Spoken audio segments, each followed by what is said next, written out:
Jim Jackson joining us on the program. Jim, thanks for joining us. How you doing today? Thank you. I'm good, man. Sorry about that, man.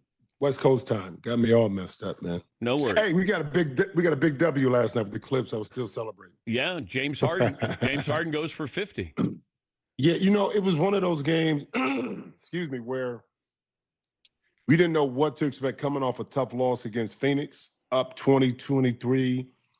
Kevin Durant, Booker kind of did their thing in the third, fourth quarter, and no Kawhi, but James dug deep, man. I mean, 38-plus minutes again, and the role players played well. Bogdanovich really started to fit into a role, and it's tough, Dan, as you know. Trade deadline, integrating new faces, kind of, Drew Eubanks is in there, Patty Mills. It's a little bit different, but it was a great overall victory. Needed it for a team that wants to stay above that cut line at 6 for the upcoming playoffs. Best duo in the NBA right now is Luka and LeBron. Yeah. Which is scary. I mean, because Luka is starting to fit in and trying to figure it out. And LeBron is acquiescing to allowing him to now initiate the offense, handle the ball. And it's only going to get better. And I think the biggest beneficiary is Jackson Hayes. Because now you have two playmakers that are able to attract defense, lob it to the rim, give you some other opportunities. So I think that team is in the West because of what's happened with Minnesota. I think Memphis is going to have a little bit of issues going down the stretch.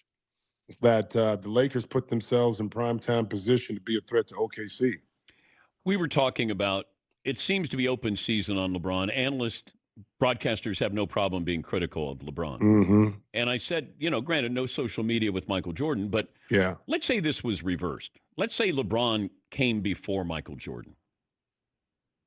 Would we be holding on to LeBron the way a lot of people hold on to Michael? That LeBron, all-time leading scorer, like all the numbers that he has, and then Mike comes along and wins 6 titles in the first 13 years. Would we be so quick to say Mike is now better than LeBron if it was reversed?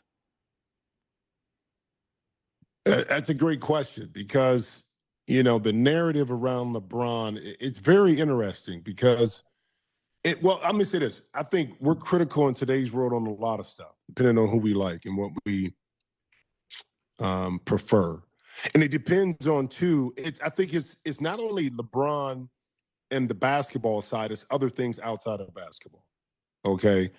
The whole Miami issue, when he chose to go down to Miami, when it was to back to Cleveland, now to L.A., all that plays into more than just basketball. Mike did the same thing, and we judged it on LeBron just being with Chicago. Then at the end of the year, he unretired and came back and went to Washington. I think we would judge it the same kind of way.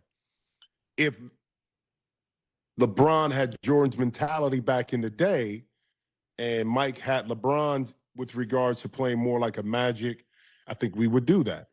And that's the unfortunate part is that, to me, greatness only comes along so often. We've been blessed. A Tom Brady, a Tiger Woods, a Wayne Gretzky, a Michael Jordan.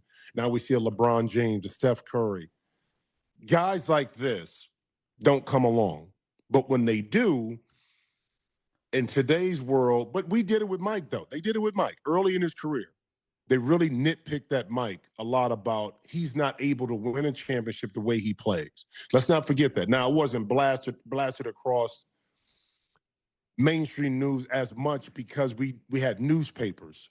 We had talk shows, but not a plethora of talk shows, radio-wise. Sports Center was kind of the main entity with regards to how we got our information and downloaded sports. So he was criticized, but it was all relative to that era.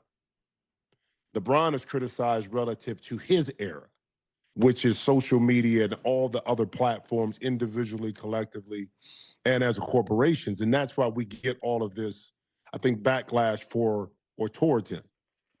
Talking to Jim Jackson, Fox Turner, NBA college basketball analyst, Clips and the Knicks coming up tomorrow night. Also USC, UCLA coming up on Saturday.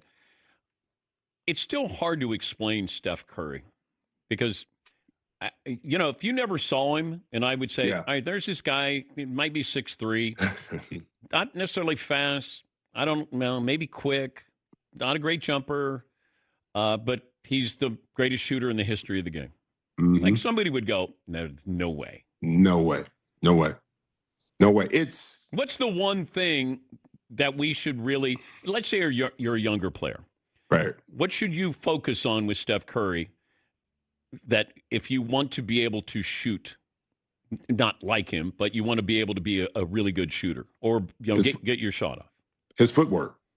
His footwork is phenomenal for how much he moves. Because it's different when you have the ball in your hand. You can rhythm, dribble, get your feet set, create some space and shoot.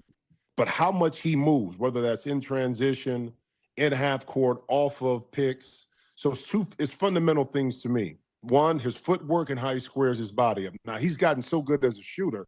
Sometimes he can turn his right shoulder and is pointing towards the rim, and a lot of times they don't teach you that.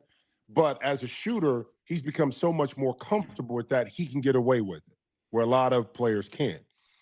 Now, the form, the release, how he uses his legs, that's one thing. But his basic fundamentals of his footwork is phenomenal, of how he can run fast, gather his feet, get him squared up, and then explode into a shot. To me, that's where the basis is at. And to your point, too, about Steph, think about this. I think the reason why he resonates so well is because he looks like anybody else can do it, a la a Caitlin Clark. The reason why Caitlin and Steph are so much alike is because here are smaller individuals, not as athletic. They look like somebody walking down the street that just picks up a ball and goes play rec league, okay? But yet when they get on the court, they have this killer instinct. They have something different about them. And that's not saying that they're the best, okay? That's not saying that they're the best. But they're the best at what they do, and that resonates with everyday people. And it's a reason why they're so popular, and they're really good people too. So Steph is, again, one of my favorites ever to watch. And I had a chance to, when we played Golden State, the Clippers at home, to kind of just briefly talk to him before the game and just said, as a basketball fan and a former player, how much I appreciate what he's brought to the game. Just from a pure basketball perspective, the fun, the love that he has and he shows, and to continue to do it as long as he can, because I'm a big fan and I love to watch it.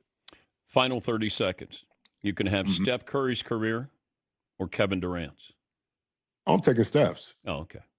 Yeah, I mean, a little too quick there, I think. No, because the scoring, Kevin Durant is one of my favorite players.